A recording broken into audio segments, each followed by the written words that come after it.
Okay, division bars. They're not so bad. They look a little scary for sixth graders because a lot of sixth graders don't like fractions. But we're not going to think of them as fractions. We're just going to think of it as a problem written a different way. Okay, so division bar, which looks like this. Okay, an elevated line.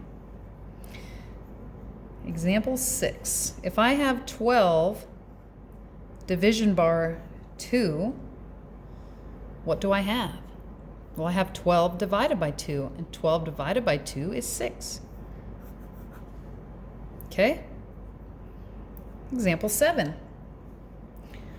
12 plus 4 division bar 2, and a lot of times when we're saying this, we'd say 12 plus 4 over 2. Or 12 plus 4 all over 2, which then we know the 12 and the 4 goes over the 2 and not just the 4. And so when you have this, now you get to look at the numerator, or the top part, and the denominator, the down part, as different parts. And you want to simplify them as much as possible on their own first. Otherwise, life gets really complicated, and as sixth graders, we just don't want to get into that complication. So 12 plus 4 is all on one side of the division bar, so let's do that. 12 plus 4 is 16. Division bar, 2's alone. Okay, well, what's 16 divided by 2? You got it. 8. Okay, oh, we're crushing it, gang. Example 8. Let's try to get more complicated. 20 minus 8 all over 4 plus 3.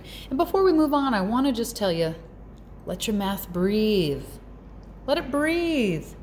It needs a little room. Like, I should have not even put it on this line because I needed a little more room. Don't try to fit everything that's on top of and below the division bar in one little space. Spread it out a little bit. Okay? So again, just like before when we had brackets and parentheses, we got rid of, for the moment, what we don't need to deal with. And the plus 3 is outside of our grouping symbol. So let's not even think of it right at this moment. And then inside the grouping symbol, we have a numerator with something to do and a denominator with nothing to do. So let's do 20 minus 8. Ooh, I think that's 12 and 4. Then we'll bring that down. What's 12 divided by 4? 3. And 3 plus 3? 6. Piece of cake. All right, example 9, our final example. Oh boy. 2 times division bar 20, 5 times 2. All right, here's my grouping symbol, the division bar. So that 2, we're not going to deal with that right now. My numerator, it's already simplified. My denominator, ooh, we've got work to do there. 5 times 2 is 10. Bring down the 20, bring down the multiply by 2. Okay, what's 20 divided by 10? 2. And 2 times 2? 4.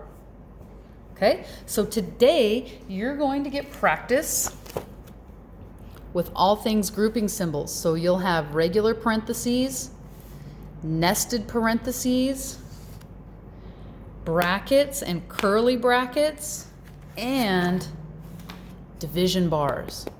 Okay, and remember, you can do your homework digitally or do it on paper and upload a picture.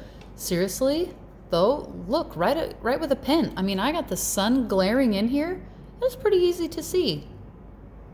Okay, maybe I should even practice making a mistake and show you how we go through that.